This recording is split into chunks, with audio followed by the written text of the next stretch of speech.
10 to 15 years ago, we would go out in June, July, we'd do a spray fallow, and then we'd let it sit until maybe September, November, in that period, and whenever it needed a working, we'd go out and we'd bust it up.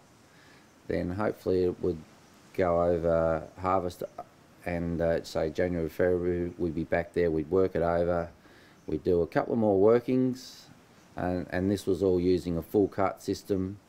And perhaps on the last working we'd put a prickle chain on just to stir a few things up, and then we would sow there again with both the full cut and the prickle chain, and if we thought it was necessary, we'd go back and harrow some of that area as well. Our cropping intensity was only 40%. Cropping diversity within the crops was wheat, barley, rye, and we just started to have a bit of a look at lupins. Sheep were in the system. We thought that they were there doing a job, giving us some cash flow at that time of the year when things got a bit tight.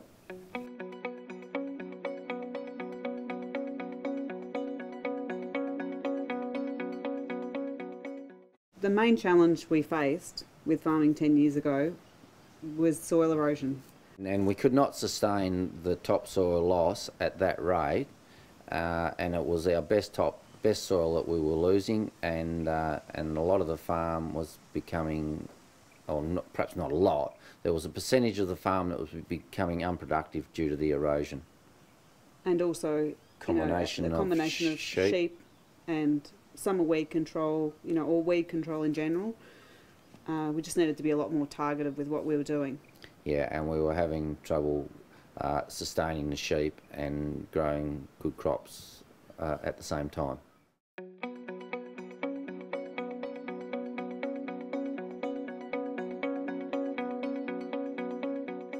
The farm as of today, from 10 years ago, has gone from 40% cropping intensity to 90%, and our crops that we grow, the diversification has increased. We now put canola, peas, vetch, and a lot more lupins into the system.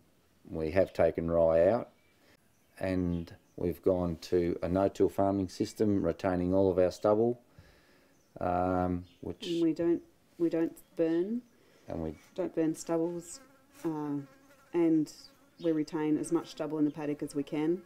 And there's nothing better than seeing a young crop come up and be protected by the stubble from the year before and even the year before that. So it's a really good feeling to think that that's not going to blow over the fence. With the no-till system, we have got rid of all of the sheep, so we're retaining all of the stubble, and early on we did bale some. We've even got out of that habit. We do not bale behind the header anymore. Yeah, so trying to keep all the organic carbon that we can in the paddock has become a priority for us. And using a bit more technology. Yeah, so we're using a variable rate system on their seeder. We've also got using guidance system, a 2 centimetre guidance system, and yield mapping as well on the header, and hope to be able to start using prescription maps more.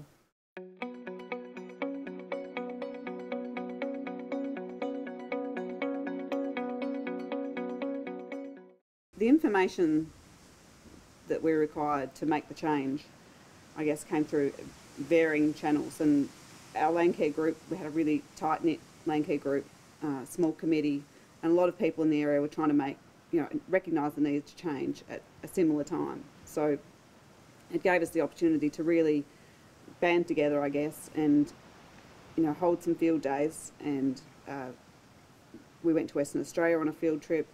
We had lots of guest speakers come in, and we wouldn't have been able to do this without the support of people like the Mallee Catchment Management Authority and the Mallee Sustainable Farming Project and DPI and SANFA and the Vic No-Till Farmers Association.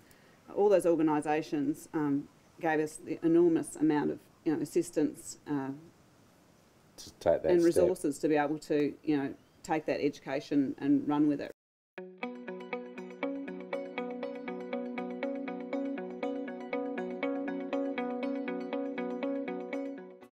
Where we'd like to see ourselves in the next 10 years, controlled traffic would be something that we would investigate and go down that line.